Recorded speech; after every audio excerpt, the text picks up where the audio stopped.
السلام عليكم ورحمة الله وبركاته. الحمد لله وكفى وسلام على عباده الذين اصطفى. الحمد لله الذي وحده والصلاة والسلام على من لا نبي بعده. وبشانه قال جل وعلا: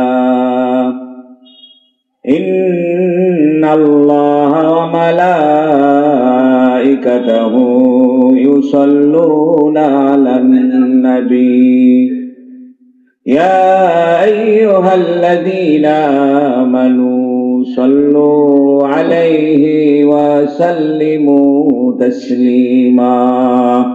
اللهم صل على محمد وعلى آل محمد كما صليت على إبراهيم وعلى آل إبراهيم إنك حميد مجيد.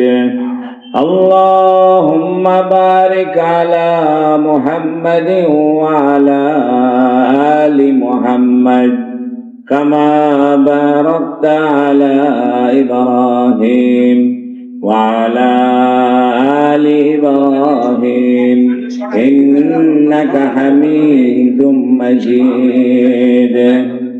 أما بعد فقد قال جل وعلا: إن الله وملائكته يصلون على النبي يا أيها الذين آمنوا صلوا عليه وسلموا تسليما.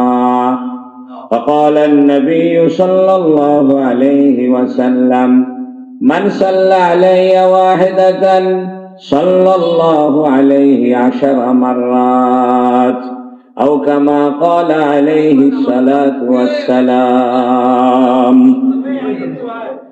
আলহামদুলিল্লাহ, আল্লাহ তাবারাক ওয়া তাআলার বড় মেহেরবানি যে আল্লাহ রাব্বুল ইজ্জত আজকে সফর মাসের 30 তারিখ জুমার নামাজ আদায়ের উদ্দেশ্যে আল্লাহর ঘর মসজিদে এসে নামাজের অপেক্ষায় থাকার তৌফিক দান করেছেন। বলুন আলহামদুলিল্লাহ। আজকে মাগরিবের পর থেকে ইনশাআল্লাহ রবিউল আউয়াল মাসের 1 তারিখ শুরু হবে। গতকালকে চাঁদ দেখা যায় নাই, সেই হিসেবে আজকে সফর মাসের 30 তারিখ। আজকে আর চাঁদ দেখার দরকার নাই, কারণ মাস 30 দিনে পূর্ণ হয়েছে। মাগরিবের সময় থেকেই রবিউল আউয়াল মাসের 1 তারিখ আরম্ভ হবে ইনশাআল্লাহ। রবি শব্দের অর্থ হলো মৌসুম। আরবরা যখন খেজুর পাকার মৌসুম হয়, ফসলের মৌসুম আসে, তখন এইটাকে বলে রবি। আউয়াল শব্দের অর্থ হলো প্রথম। রবিউল আউয়াল মানে প্রথম মৌসুম।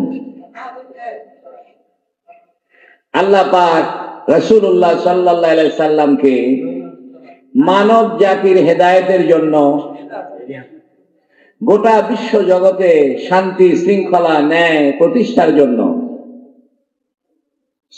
ফসল যেমন গাছে ফলে, ফসলের মৌসুম যেমন আসে, যেন রবিউল আউয়াল মাসে আমাদের নবীকে আল্লাহ প্রেরণ করে হেদায়েতের মৌসুম সূচনা করে দিয়েছেন। সুবহানাল্লাহ। দীর্ঘদিন যাবৎ আরবে জাহিলি যুগ চলছিল। অন্যায়, অবিচার, অত্যাচার, জুলুম, নির্যাতন, এমন কোন পাপ ছিল না যে পাপ হচ্ছিল না। আইয়ামে জাহিলি বলা হয়। এই আইয়ামে জাহিলি যুগের ভিতরেই আল্লাহ রাব্বুল আলামিন আমাদের নবীকে একটি হেদায়েতের মৌসুম হিসাবে হেদায়েতের ফসল হিসাবে, হেদায়েতের ফলগু ধারা হিসেবে পাঠিয়েছেন। সুবহানাল্লাহ। এই জন্য রবিউল আউয়াল মাসেই রাসূল সাল্লাল্লাহু আলাইহি সাল্লামের জন্ম হয়েছে এবং এই মাসেই তিনি ইন্তেকাল করেছেন এবং এই মাসেই তিনি হিজরত করেছেন। রাসূল সাল্লাল্লাহু আলাইহি সাল্লামের গুরুত্বপূর্ণ জীবনের তিনটি বিষয়, একটি হলো জন্ম, দুনিয়াতে আগমন, আরেকটি হলো দুনিয়া থেকে প্রস্থান, চলে যাওয়া, আখিরাতে আল্লাহর সঙ্গে মিলিত হওয়ার জন্য ইন্তেকাল করা, এটাও রবিউল আউয়াল মাসে। আর মাঝখানে নবী সাল্লাল্লাহু আলাইহি সাল্লামের জীবনের গুরুত্বপূর্ণ ঘটনা, ইসলামকে সুপ্রতিষ্ঠিত করবার জন্য, সার্বজনীন করবার জন্য, রাষ্ট্রীয়ভাবে ইসলামকে সুপ্রতিষ্ঠিত করবার জন্য একটি ব্যাপক মানবাধিকারময় এক জীবন ব্যবস্থাকে সুপ্রতিষ্ঠিত করবার জন্য রাসূল সাল্লাল্লাহু আলাইহি সাল্লাম এই মাসেই হিজরত করেছেন। এই মাসে মূলত রাসূলের জন্মের মাস, হিজরতের মাস এবং ইন্তেকালের মাস। হিজরত শব্দের অর্থ হলো ছেড়ে দেওয়া, ত্যাগ করা। শরীয়তের পরিভাষায় বলা হয় দ্বীনের জন্য, ইসলামের জন্য, আল্লাহর জন্য, আল্লাহ রাসূলের জন্য নিজের সহায় সম্পত্তি, দেশ, মালিকানা সবকিছু ছেড়ে দিয়ে শুধুকে আল্লাহর সন্তুষ্টির জন্য এক জায়গা থেকে আরেক জায়গায় চলে যাওয়া। হিজরত ইসলামের মোড় ঘুরিয়ে দিয়েছে। ইসলাম ব্যাপক আকারে প্রতিষ্ঠা পেয়েছে হিজরতের মাধ্যমে। এই জন্য সম্ভবত এই কারণেই আল্লাহ পাক রাসূল সাল্লাল্লাহু আলাইহি সাল্লামকে, তার দ্বারা যে একটি পরিবর্তন হবে, বিশ্ব জগৎ পরিবর্তিত হবে, ন্যায় প্রতিষ্ঠিত হবে, শান্তি শৃঙ্খলা প্রতিষ্ঠিত হবে, আর এই ন্যায় প্রতিষ্ঠা করা, শান্তি শৃঙ্খলা প্রতিষ্ঠা করা, ভারসাম্যপূর্ণ জীবন প্রতিষ্ঠা করা, এটার জন্য হিজরত ছিল গুরুত্বপূর্ণ একটি মাধ্যম।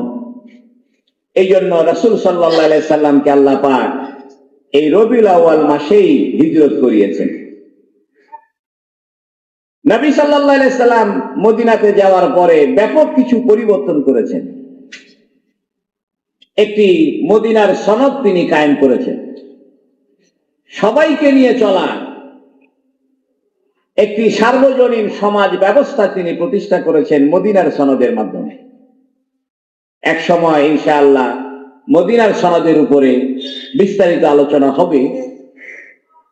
আজকে আমরা আলোচনা করব যে রবিউল আউয়াল মাসে আমাদের করণীয় কি। যদিও শরীয়তের দৃষ্টিতে রবিউল আউয়াল মাসে কোনো নির্ধারিত ইবাদত নেই, নির্ধারিত কোনো নামাজ, নির্ধারিত কোনো ইবাদত নেই, কিন্তু কোন স্মৃতিকে জাগরণ রাখার জন্য, কোন ঘটনাকে স্মরণীয় রাখার জন্য কমাস কম একটি উসিলা, একটি মাধ্যম লাগে। এই জন্য আমরা রবিউল আউয়াল মাসে রাসূল সাল্লাল্লাহু আলাইহি সাল্লামের জন্ম, মৃত্যু এবং হিজরতের মাস হওয়ার কারণে আমরা ফরজ, ওয়াজিব, সুন্নত হিসাবে নয়, বরং এ মাসের মহব্বতে রাসূল সাল্লাল্লাহু আলাইহি সাল্লাম থেকে ফয়েজ নেওয়ার জন্য, বারাকা হাসিল করার জন্য, নবী সাল্লাল্লাহু আলাইহি সাল্লাম থেকে উপকৃত হওয়ার জন্য কিছু আমল আমরা করতে পারি। এটা ফরজও নয়, ওয়াজিবও নয়, সুন্নতও নয়, এটা একটা নিজের আগ্রহ, উদ্দীপনা, উৎসাহ, আবেগ থেকে। আল্লাহ পাক কুরআনুল কারীমে সরাসরি বলছেন, ইন্নাল্লাহা ওয়া মালাইকাতাহু ইউসাল্লুনা আলান নবী। ইন্না, অবশ্যই। আল্লাহ পাক তাকিদ দিয়ে, গুরুত্ব দিয়ে বুঝাচ্ছেন। আরবি ভাষায় কোন বিষয় যদি কেউ অস্বীকার করে তখন ইন্না শব্দ ব্যবহার করে তার অস্বীকৃতিকে স্বীকৃতির দিকটা তুলে ধরা হয়। কেউ যদি বলে যে ঘরের ভিতরে আব্দুল্লাহ নেই, এই ঘরে আব্দুল্লাহ নামক লোকটি নেই, অস্বীকার করছে, তখন বলা হয় ইন্না আব্দুল্লাহ ফিদ্দার, অবশ্যই আব্দুল্লাহ ঘরের ভিতরে আছে। আল্লাহ পাক ইন্না শব্দ ব্যবহার করেছেন যেটা অনেক গুরুত্ব রাখে। আল্লাহ নিজেই রাসূলের উপরে দরুদ পাঠ করেন, সুবহানাল্লাহ। ইন্নাল্লাহ, অবশ্যই আল্লাহ পাক, ওয়া মালাইকাতাহু, এবং আল্লাহর ফেরেশতারা, ইউসাল্লুনা আলান নবী, নবীর উপরে রহমত কামনা করে। সালাত শব্দের অর্থ হলো দোয়া। আমরা যে দরুদ বলি, এই দরুদ শব্দের অর্থ হলো দোয়া করা। প্রশ্ন হলো, নবীর জন্য দোয়া করার কি দরকার? নবীর তো কোনো গুনাহ নেই। আমরা মনে করি যে যারা বিপদে পড়েছে, যারা সমস্যায় আছে, গুনার ভিতরে আছে, তাদের জন্য দোয়া দরকার, কিন্তু তা নয়। দোয়া এটা এক ধরনের ভালোবাসা, দোয়া এটা এক ধরনের রহমত, দোয়া এটা একটা মানুষের মহব্বত, ভালোবাসা। এই জন্য যখন দরুদ শব্দটা, সালাত শব্দটা আল্লাহর দিকে ব্যবহার হয়, তখন এর অর্থ হয় রহমত বর্ষণ করা। সুবহানাল্লাহ। ইন্নাল্লাহ, অবশ্যই আল্লাহ পাক দরুদ পড়েন, এর অর্থ হলো আল্লাহ পাক রহমত নাযিল করেন। ওয়া মালাইকাতাহু, ফেরেশতারা তার রহমত নাযিল করতে পারে না। এই জন্য সালাত শব্দ যখন ফেরেশতাদের দিকে সম্পৃক্ত হয়, তখন এর অর্থ হয় ইস্তেগফার। ইন্নাল্লাহ, অবশ্যই আল্লাহ পাক রহমত কামনা করেন, আর ফেরেশতারা নবীর জন্য ইস্তেগফারের দোয়া করেন। সুবহানাল্লাহ। এই সালাত শব্দ যদি পশু পাখির দিকে ব্যবহার হয়, তাহলে এটার অর্থ হয় তাসবিহ করা। যেমন সাব্বাহা লিল্লাহি মা ফিস সামাওয়াতি ওয়া মা ফিল আরদ, পশু পাখির দিকে যদি সালাত শব্দটা আরবিতে ব্যবহার করা হয়, তখন এর অর্থ হয় তাসবিহ পাঠ করা। মানুষের দিকে যদি এটা ব্যবহার হয়, এটার অর্থ হয় দোয়া করা। তাহলে সালাতের আমরা চারটা অর্থ পাইলাম। আমরা যে দরুদ করি, যেটাকে আরবিতে সালাত বলে, এটার অর্থ চারটা। একটা রহমত কামনা করা, একটা ইস্তেগফার পড়া, একটা তাসবিহ পড়া, আর একটা হলো দোয়া করা। আল্লাহর দিকে যদি সালাত শব্দ, দরুদ শব্দটা সম্পৃক্ত হয়, তখন এর অর্থ হয় রহমত বর্ষণ করা।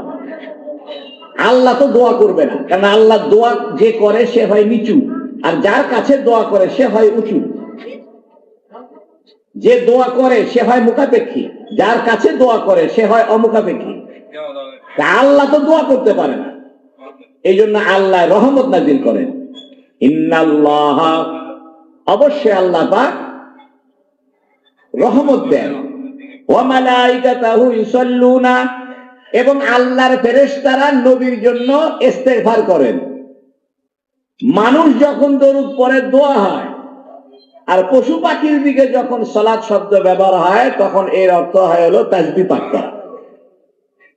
আমি এই কথাটা এই জন্য বলছি যে রাসূল সাল্লাল্লাহু আলাইহি সাল্লামের জন্য আল্লাহ নিজে, যিনি স্রষ্টা, আল্লাহর সৃষ্টির ভিতরে উত্তম একটা সৃষ্টি, গুণামুক্ত সৃষ্টি, যাদের গুনাহ করার কোনো যোগ্যতা নাই, ফেরেশতা, আর মানুষ, এবং মানুষ ছাড়া পশু পাখি, সৃষ্টির সবাই।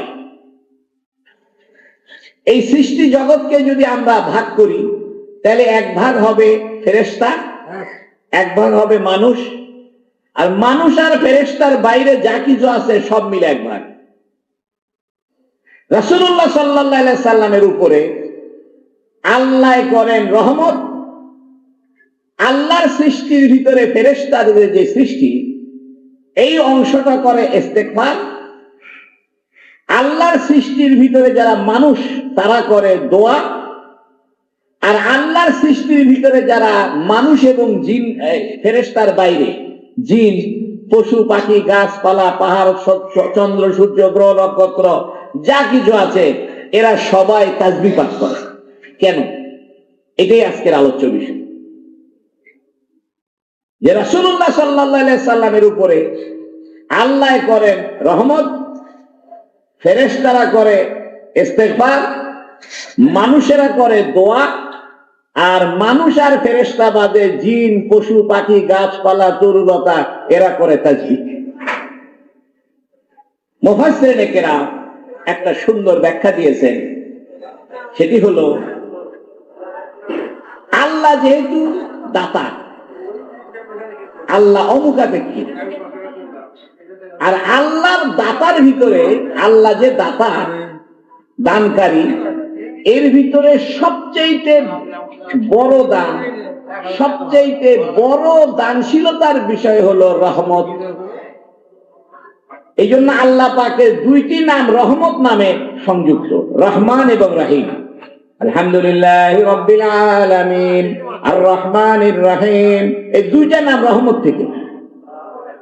আল্লাহ নবীর উপরে এতটাই রহমত নাজিল করেন, এতটাই রহমত নাজিল করেন যে আল্লাহ স্বয়ং নবীর নামটাই দিয়ে দিয়েছেন রহমত। সুবহানাল্লাহ। মানে নবী নিজেই রহমত হয়ে গেছে। আল্লাহ পাক তার রহমত রাসূল সাল্লাল্লাহু আলাইহি সাল্লামের উপরে প্রেরণ করার কারণে কিতাবে লিখেছে যে আল্লাহর রহমত প্রথমে বর্ষিত হয় নবীজির উপরে, নবীজির উপর থেকে পরবর্তীতে অন্যদের উপরে রহমত বর্ষিত হয়। এই জন্য হাদিস শরীফে আছে, মান সাল্লা আলাইহি ওয়াহিদাতান, যে ব্যক্তি আমার উপরে একবার দরুদ পড়বে, অর্থাৎ রহমত কামনা করবে, দোয়া করবে, সাল্লাল্লাহু আলাইহি আশারা মাররাত, আল্লাহ তার উপরে 10 বার রহমত নাযিল করবেন। এই জন্য কুরআনুল কারীমে রাসূল সাল্লাল্লাহু আলাইহি ওয়াসাল্লামের একটা পরিচয় দেওয়া হয়েছে, ওয়ামা আরসালনাকা ইল্লা রাহমাতাল লিল আলামিন। এটা কেন? হে নবী, আমি আপনাকে সমগ্র জগতের রহমত করে পাঠিয়েছি, অর্থাৎ আমি হলাম রহমান, আর আপনি আমার রহমত পেতে পেতে পেতে পেতে আপনি নিজেই রহমত হয়ে গেছেন। সুবহানাল্লাহ। নিজে আপনি পুরোটাই আপনি রহমত হয়ে গেছেন আল্লাহর রহমত বর্ষণ হওয়ার কারণে। এখন যেহেতু ফেরেশতারা গুনাহ করে না, ফেরেশতাদের গুনাহ করার যোগ্যতা নাই, তা ফেরেশতারা এখন নবীর উপরে কামনা করে, আল্লাহ নবী যেন কোনো গুনাহ না করে, নবীর উপরে যেন কোনো গুনাহ না হয়, নবীকে আপনি গুনাহ থেকে বাঁচান, গুনাহ থেকে বাঁচান, গুনার ভিতরে ঢুকতে দিয়ে না। এই জন্য ফেরেশতারা নবীর উপরে ইস্তেগফার করে। এই জন্য ফেরেশতাদের গুনাহ নাই। ফেরেশতারা চায় যে রাসূল সাল্লাল্লাহু আলাইহি সাল্লামের উপরে যেহেতু আল্লাহ রহমত দিয়েছেন, একদিক থেকে রাসূল সাল্লাল্লাহু আলাইহি সাল্লাম নবী রাসূল, আর একদিক থেকে তিনি তো মানুষ, তিনি তো ইনসান, তিনি তো বাশার। ইনসান হিসেবে নবীর ভিতরে গুনাহ চলে আসতে পারে, আর গুনাহ মুক্ত হইল ফেরেশতারা। এই দৃষ্টিভঙ্গি থেকে ফেরেশতারা নবীর উপরে গুনাহ মুক্ত থাকার দোয়া করে, এটার নাম ইস্তেগফার। এই জন্য হাদিস শরীফে আছে, ওই দোয়া কবুল হয় না যে দোয়ার ভিতরে রাসূলের উপরে দরুদ নাই। এই জন্য আল্লাহ পাক যেহেতু দাতা, আল্লাহ তার দানশীলতার চূড়ান্ত বহিঃপ্রকাশ হিসেবে রাসূলকে দিয়েছেন। এই জন্য এই আয়াত থেকে ওমা আরসালনাকা ইল্লা রাহমাতাল লিল আলামিন, এই আয়াত থেকে একটা জিনিস প্রমাণিত হয়, কেউ যদি বলে যে আল্লাহর সবচেয়ে বড় দয়া কোনটা, আল্লাহ পাকের সবচেয়ে বড় দয়া হলো রাসূলুল্লাহ সাল্লাল্লাহু আলাইহি ওয়াসাল্লাম। আপনি যদি বলেন যে আপনার জীবনে আল্লাহ অনেক দয়া করেছেন, আল্লাহ আপনাকে সুস্থ করেছেন, বিল্ডিং এর মালিক বানিয়েছেন, ছেলের ভালো বিয়ে হয়েছে, মেয়ের ভালো বিয়ে হয়েছে, ভালো বউ পেয়েছেন, এগুলো আল্লাহর জন্য রহমত, আপনার প্রতি রহমত।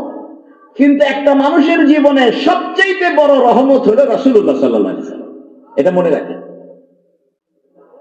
কারণ রাসূল সাল্লাল্লাহু আলাইহি ওয়াসাল্লাম ছাড়া আমরা আল্লাহকে চিনতাম না, কিছু জানতাম না। এই জন্য আল্লাহ যে দাতা, আল্লাহর দানশীলতার সবচেয়ে বড় দান হলো মুহাম্মদুর রাসূলুল্লাহ সাল্লাল্লাহু আলাইহি ওয়াসাল্লাম। এখন এই দানটা আমরা পেয়েছি। এখন ফেরেশতারা গুনাহ করে না, এই জন্য ফেরেশতারা এখন চিন্তা করতেছে আমাদের গুনাহ নাই, এই রসুলের যাতে কোনো গুনাহ না থাকে, এই জন্য তারা ইস্তেগফার করে। আর মানুষ মুখাপেক্ষী, মানুষ মুখাপেক্ষী, এই জন্য মানুষের দোয়ার দরকার আছে, সাহায্যের দরকার আছে। দোয়া এক ধরনের সাহায্য। দোয়াউন শব্দের অর্থ ডাকা, অর্থাৎ কেউ কাউকে সাহায্যের জন্য ডাকা, এটা একটা দোয়া। যেমন আপনাকে আমি বললাম যে আল্লাহ আপনার অসুখ ভালো করে দিন, মানে আমি আপনার সাহায্য চাইতেছি যাতে আপনার অসুখটা ভালো হয়ে যায়। দোয়ার অন্তর্নিহিত অর্থ দুইটা, একটা হলো ডাকা এবং তার প্রতি সাহায্য কামনা করা। এই জন্য মানুষের পক্ষ থেকে দরুদ মানে হলো দোয়া করা। আমরা যে দরুদ শরীফ করি এর মানে হলো নবীর উপরে দোয়া করি। কেন দোয়া করি? যে আমরা নবীর উসিলা দিয়া, নবীর মাধ্যম দিয়া আল্লাহর কাছে সাহায্য চাই। এই জন্য হাদিস শরীফে আছে ওই দোয়া কবুল হয় না, ওই দোয়া আসমানে উঠে না যে দোয়ার শুরুতে শেষে দরুদ শরীফ নাই। 4 নম্বরে হলো পশু পাখি গাছপালা তরুলতা, এরা দরুদ পড়ে, এর মানে হলো এরা তাসবিহ পাঠ করে। কারণ রাসূল সাল্লাল্লাহু আলাইহি সাল্লামের একটা বৈশিষ্ট্য হলো আযকারুন নাস। রাসূল সাল্লাল্লাহু, হযরত আয়েশা সিদ্দিকা রাদিয়াল্লাহু আনহা বলেন, আমি রাসূলের চাইতে বেশি জিকির করেনওয়ালা কাউকে দেখি নাই। সমস্ত সময় 24 ঘন্টা হুজুর সাল্লাল্লাহু আলাইহি সাল্লাম জিকিরে থাকতেন, তাসবিহ পাঠ করতেন, আল্লাহর গুণগান গাইতেন। ফেরেশতারা করে ইস্তেগফার যাতে গুনাহ না হয়, আর পশু পাখি গাছপালা তরুলতা এরা করে তাসবিহ, অর্থাৎ এরা করে প্রশংসা যে ইয়া রাসূলুল্লাহ, আল্লাহ আপনাকে সব রহমত দিয়েছে। ফেরেশতারা আপনার ত্রুটি মুক্ত ঘোষণা করে, আমরা আপনার প্রশংসা করি, আমরা আপনার জন্য তাসবিহ পাঠ করি, আমরা আপনার প্রশংসা গুণগান গাই। এই জন্য রাসূলের এক নাম হলো মুহাম্মদ। মুহাম্মদ মানে যার প্রশংসা করা হয়, যাকে প্রশংসা করা হয় তার নাম মুহাম্মদ। রাসূলের আর এক নাম হলো আহমদ, যিনি প্রশংসা করেন বেশি। এই জন্য রহমত, ইস্তেগফার, তাসবিহ, দোয়া, এই 4টা কাজ দরুদের ভিতরে লুকায় আছে। ইন্নাল্লাহা ওয়া মালাইকাতাহু ইউসাল্লুনা আলান নবী ইয়া আইয়ুহাল্লাযীনা আমানু। এইবার আল্লাহ বলতেছেন, দেখো আমি নিজে আল্লাহর রাসূলের প্রতি রহমত দিই, আমার ফেরেশতারা তার জন্য ইস্তেগফার করে, আর তোমরা যারা ঈমান এনেছো তোমরা তার উপরে দরুদ পড়ো, মানে তোমরা তার উসিলা দিয়ে দোয়া করো, তোমরা তার জন্য দোয়া করো। যখন এই আয়াত নাযিল হলো তখন সাহাবায়ে কেরাম বললেন, ইয়া রাসূলুল্লাহ, আমরা তো আপনাকে সালাম দেওয়া জানি, সালাম দিয়ে আসসালামু আলাইকা ইয়া রাসূলুল্লাহ সালাম দিই, কিন্তু দরুদ পড়বো কেমনে? তখন হাদিস শরীফে রাসূল সাল্লাল্লাহু আলাইহি সাল্লাম অনেক দরুদ শিখিয়েছেন, তার ভিতরে শ্রেষ্ঠ দরুদ শিখিয়েছেন দরুদে ইব্রাহিম, আল্লাহুম্মা সাল্লি আলা মুহাম্মদ ওয়া আলা আলি মুহাম্মদ কামা সাল্লাইতা আলা ইব্রাহিম ওয়া আলা আলি ইব্রাহিম ইন্নাকা হামিদুম মাজিদ। এই জন্য মনে রাখেন, দরুদ পড়লে ইস্তেগফারের কাম হয়ে যায়। এক সাহাবী বলতেছে, ইয়া রাসূলুল্লাহ, আমি আপনার উপরে কতটুকু দরুদ পড়ব? নবী বলতেছেন, উনি বলতেছেন অর্ধেক। আমি অর্ধেক সময় আপনার উপর দরুদ পড়ি। নবী বলতেছে আরেকটু বাড়ায় দাও। তো বলতেছে, ইয়া রাসূলুল্লাহ, তাহলে 3 ভাগের 2 ভাগ সময় দরুদ পড়ি। নবী বলতেছে আরেকটু বাড়ায় দাও। তো বলতেছে, ইয়া রাসূলুল্লাহ, আমি তাহলে সব সময় পুরো সময়টা দরুদ পড়ে কাটাবো। নবী বললেন, যে ব্যক্তি পুরো সময়টা দরুদ করে কাটাবে, আল্লাহ তার সকল পেরেশানি, সকল প্রয়োজন দরুদের উসিলায় পূর্ণ করে দিবে। এই জন্য দরুদের ভিতরে রহমত, দরুদ পড়লে রহমত পাওয়া যায়, দরুদ পড়লে ইস্তেগফার পাওয়া যায়, ক্ষমা পাওয়া যায়, দরুদ পড়লে তাসবিহ পাঠের বিষয়টা আদায় হয়ে যায়, দরুদ পড়লে দোয়া করার বিষয়টাও হয়ে যায়।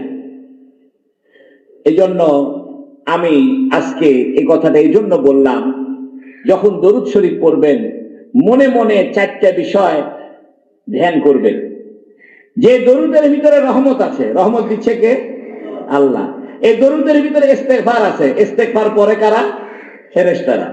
এই দরুদের ভিতরে দোয়া আছে, দোয়া করে কারা? মানুষ। আমরা মুখাপেক্ষী, এই জন্য আমাদের দোয়া করতে হয়। আর দোয়া মানেই হলো কারোর প্রতি সাহায্য কামনা করা। আমরা আর পশু পাখির পক্ষ থেকে দরুদ মানে হলো তাসবিহ পাঠ করা। এই জন্য দরুদ শরীফ পড়লে রহমতের কামনা করা হয়, দোয়ার সওয়াব হয়, ইস্তেগফারের সওয়াব হয় এবং তাসবিহ পড়ার সওয়াব হয়। সুবহানাল্লাহ। একটা কিতাবে লিখেছে যে কেউ যদি রাসূলুল্লাহ সাল্লাল্লাহু আলাইহি সাল্লামের স্বপ্নে জিয়ারত করতে চায়, তাহলে সে যেন দৈনন্দিন 1000 বার দরুদ শরীফ পাঠ করে। সুবহানাল্লাহ। এটা কোনো হাদিসের কথা নয়, কোরআনের কথা নয়, অভিজ্ঞতার কথা। একজন মানুষ একজন আল্লাহওয়ালা লোককে জিজ্ঞাসা করেছে যে আমি রাসূলকে স্বপ্নে দেখতে চাই। তো উনি প্রত্যেকদিন 1000 বার দরুদ শরীফ পাঠ করতেন। এখন 1000 বার দরুদ শরীফ একসঙ্গে পাঠ করা আমাদের জন্য কষ্ট। তো উনি এটা ভাগ করে দিয়েছেন যে প্রত্যেক নামাজের পরে 200 বার, ফজরের নামাজের পরে 200, জোহরের পরে 200, আসরের পরে 200, মাগরিবের পরে 200, এশার নামাজের পরে 200। তাহলে 5 ওয়াক্ত নামাজের পরে যদি 200 বার করে দরুদ শরীফ পড়েন, সময়ও অল্প লাগবে, আর 5 200 1000। উনি বলেন যে আমি 3 বছর এই আমল করেছি, কিচ্ছু হয়নি, তবে আমি আমল বাদ দেই নাই, এটা আমল আমি চালু রাখছি। খোদার কসম, 3 বছর পরে হঠাৎ করে একদিন স্বপ্নে রাসূলুল্লাহ সাল্লাল্লাহু আলাইহি সাল্লামের সঙ্গে আমার দিদার হয়ে গেছে। উনি বলেন পরবর্তীতে এমন হয়েছে যে আমি আমার জীবনের অনেক সমস্যা স্বপ্ন যোগে রাসূলের সঙ্গে পরামর্শ করে নিতাম। সুবহানাল্লাহ বলেন। একটা কথা বলি, দেখেন, আমরা বিভিন্ন সমস্যায় পড়লে বড় কোনো আলেমের সঙ্গে পরামর্শ করি। এখন রাসূল সাল্লাল্লাহু আলাইহি সাল্লামের সঙ্গে পরামর্শ করে চলার উপায় আছে। রাসূল সাল্লাল্লাহু আলাইহি সাল্লাম ইন্তেকাল করলে উনি হায়াতুন নবী, উনি কবরে জিন্দা অবস্থায় আছেন। রাসূল সাল্লাল্লাহু আলাইহি সাল্লামের কে স্বপ্নে দেখা সম্ভব, এবং বুখারী শরীফে হাদিসে আছে যে শয়তান রাসূলের আকৃতি ধরতে পারে না। অর্থাৎ কেউ যদি রাসূল সাল্লাল্লাহু আলাইহি সাল্লামের স্বপ্নে দেখে, সে বাস্তবেই দেখছে। তবে একটা কথা, কেউ যদি রাসূলকে রোগাক্রান্ত দেখে, কেউ রাসূলকে কালোও দেখতে পারে, ফর্সাও দেখতে পারে, কথার কথা। এটা রাসূলের বিষয় না, তার নিজের আমলের কারণে দেখবে এরকম। যেমন রাসূল সাল্লাল্লাহু আলাইহি ওয়াসাল্লামের 5 থেকে 7টা চুল পাকছে। রাসূল সাল্লাল্লাহু আলাইহি ওয়াসাল্লামের বয়স ছিল 63 বছর। আমরা হয়তো মনে করেছি 63 বছর হয়ে গেছে, বুড়া হয়ে গেছে, চুল টুল হয়তো পেকে গেছে। না, এই কথা ঠিক না। রাসূল সাল্লাল্লাহু আলাইহি ওয়াসাল্লামের 63 বছর বয়সে 7 থেকে 8টা, 6 থেকে 7টা চুল পাকছে। পুরা দাড়ি চুল সব কিসকিসে কালো। সুবহানাল্লাহ। এটার আরেকটা কারণ আছে। কারণ হলো রাসূল সাল্লাল্লাহু আলাইহি ওয়াসাল্লামকে আল্লাহ পাক 40 জন জান্নাতি যুবকের শক্তি দান করেছেন। আর জান্নাতি যুবকদের কোনো চুল পাকে না। আর একজন জান্নাতি যুবক দুনিয়ার 100 জন সুপুরুষের ক্ষমতা লাভ করবে। আমরা যদি ইনশাআল্লাহ আল্লাহ জান্নাত দেয়, দুনিয়াতে যে আমাদের জৈবিক শক্তি, সেক্স পাওয়ার, চোখের শক্তি, কানের শক্তি, হাতের শক্তি, এই সব শক্তি 100 গুণ বৃদ্ধি পাবে। রাসূল সাল্লাল্লাহু আলাইহি সাল্লামকে আল্লাহ পাক করেছেন কি 40 জন জান্নাতি যুবকের শক্তি দিয়েছেন। তাহলে 40 গুণন 100, 4000, মানে হুজুর সাল্লাল্লাহু আলাইহি সাল্লামকে দুনিয়ার 4000 সুপুরুষের শরীরে যে শক্তি, এই শক্তি আল্লাহ রাসূলকে একাই দিয়েছেন। এই জন্য রাসূলের চুল পাকে নাই, তো 5 থেকে 7টা পাকছে, বেশি পাকে নাই। রাসূল সাল্লাল্লাহু আলাইহি সাল্লামের চেহারা চকচক করতো, কোনো কুঁচকে যায়নি। যাই হোক, আমি আপনাদেরকে আহ্বান করব, এটা আমার বলার উদ্দেশ্য হলো যেন আমি নিজে আমল করতে পারি। আজকে থেকে আপনারা মাগরিবের পর থেকে প্রত্যেক নামাজের পরে 200 বার করে দরুদ শরীফ পড়া চালু করেন ইনশাআল্লাহ। রাসূল সাল্লাল্লাহু আলাইহি সাল্লামকে সাথে যদি কারো সম্পর্ক হয়ে যায়, এরকম মানুষ আগে ছিল, এখনো হয়তো আছে, যে তাদের জীবনের বিভিন্ন সমস্যা, বিভিন্ন পরামর্শ, বিভিন্ন কথাবার্তা, কি করণীয়, এটা সে পরামর্শ করবে কিভাবে। দরুদ শরীফ পড়া শুরু করতো, রাসূল সাল্লাল্লাহু আলাইহি ওয়াসাল্লামকে স্বপ্নে দেখে ফেলতো, স্বপ্নে এসে রাসূল বলে দিত তুমি এইগুলো এগুলো করো। এটা সম্ভব। আল্লাহ রাব্বুল আলামিন আমাদেরকে বেশি বেশি দরুদ শরীফ পড়ার তৌফিক দান করুন, বলুন আমিন। এই কথাটা বাড়িতেও পৌঁছায় দিবেন, আপনাদের স্ত্রীদেরকে, ছেলেদেরকে, মেয়েদেরকে বলবেন যে রবিউল আউয়াল মাস শুরু হইতেছে, মাগরিবের পর থেকে তোমরা প্রত্যেক নামাজের পরে 200 বার করে দরুদ পড়ো। আর দরুদ পড়ার সময় একটু মুরাকাবা করবেন যে আমি আল্লাহর রহমত কামনা করছি নবীর প্রতি, আমি নবীর জন্য ইস্তেগফারও করি ফেরেশতাদের পক্ষ থেকে, আমি নিজের জন্য নবীর উসিলা দিয়ে দোয়াও করি, আবার আমি নবীর উসিলায় তাসবিহ শিখেছি, তাসবিহও পাঠ করি। রহমত, ইস্তেগফার, দোয়া, তাসবিহ, এই 4টে বিষয় জড়িত আছে দরুদ শরীফের ভিতরে। আর দরুদ শরীফ পড়ার সময় আরেকটা বিষয় একটু খেয়াল রাখলে ভালো হবে, সেটা হলো হুজুর সাল্লাল্লাহু আলাইহি সাল্লামের চেহারা মোবারকের কল্পনা। এই জন্য আপনাদের একটু পড়তে হবে যে রাসূল সাল্লাল্লাহু আলাইহি সাল্লামের চেহারা কেমন ছিল। এক কথায় চাঁদের চাইতে চকচকা ছিল, চুলগুলা না গোকরানো না লম্বা, ভুরু দুটো হালকা জোড়া লাগানো, গালের ভিতরে টোল পড়তো, চাঁদ দাড়িওয়ালা, দাঁতগুলো মতির মতো চকচক করতো, নাকের মাথাটা চিকচিক করতো, কপালে সেজদার জায়গাটা আলো বিচ্ছুরিত হতো, হাসলে পরে চতুর্দিকে আলোকিত হয়ে যেত, শরীরের থেকে সুগন্ধ বের হতো, কারোর সঙ্গে কথা বললে হাসি মুখে কথা বলতেন, মুচকি হাসি দিতেন, রাস্তা দিয়ে চলার সময় মনে হতো উপরের থেকে নিচের দিকে নেমে যাচ্ছেন। এই বিষয়গুলো যদি আপনি একটু কল্পনার জগতে আনেন, দরুদ শরীফ পড়েন এবং রাসূল সাল্লাল্লাহু আলাইহি সাল্লামের সুন্নত মতো আমল করেন, রাসূলের যত সুন্নত, ইনশাআল্লাহ বেশি দিন লাগবে না, আল্লাহ হয়তো এই তৌফিক আমাদেরকে দিবেন যে রাসূলকে স্বপ্নেও দেখতে পারলাম, নিজেদের জীবনের গুরুত্বপূর্ণ বিষয় রাসূলুল্লাহর সঙ্গে পরামর্শ করে চলতে পারলাম। আল্লাহ রাব্বুল আলামিন আমাদের সবাইকে এই রবিউল আউয়াল মাসে বিশেষ করে বেশি বেশি দরুদ পাঠ করার তৌফিক দান করুন, বলুন আমিন। যে কোনো দরুদ শরীফ পড়তে পারেন, তবে ওই দরুদ উত্তম যেখানে সালাত, সালাম, বরকত তিনটা থাকে। আল্লাহুম্মা সাল্লি আলা সাইয়্যিদিনা মাওলানা মুহাম্মদ ওয়া বারিক ওয়া সাল্লিম সাল্লাল্লাহু আলা নবিল উম্মি, এটাও দরুদ। সাল্লাল্লাহু মানে রহমত, আর সাল্লাম মানে সালাম দেওয়া, বারিক মানে বরকত দেওয়া। এই জন্য ওই দরুদটা একটু মজবুত দরুদ, যেখানে সালাত থাকে, সালাম থাকে, বরকত থাকে, মানে বরকতের শব্দ থাকে। যেমন আল্লাহুম্মা সাল্লি আলা সাইয়্যিদিনা মাওলানা মুহাম্মদ ওয়া বারিক ওয়া সাল্লিম, ওয়া বারিক ওয়া সাল্লিম। যে দরুদই আপনি পড়েন, এখানে একটু খেয়াল রাখবেন যেন সাল্লাল্লাহ এই শব্দটা থাকে, আর বারিক এবং সাল্লিম, সাল্লিম মানে সালাম, শান্তি নাজিল করা, বারিক মানে বরকত নাজিল করা, আর সাল্লাল্লাহ মানে রহমত নাজিল করা। আল্লাহ রাব্বুল আলামিন আমাদের সবাইকে তৌফিক দান করুক, আমাকেও তৌফিক দান করুক, আপনাদের সবাইকে তৌফিক দান করুক, বলুন আমিন। ওয়া আখিরু দাওয়ানা আনিল হামদুলিল্লাহি রাব্বিল আলামিন। যারা সুন্নাত পড়েন নাই সুন্নাত পড়েন।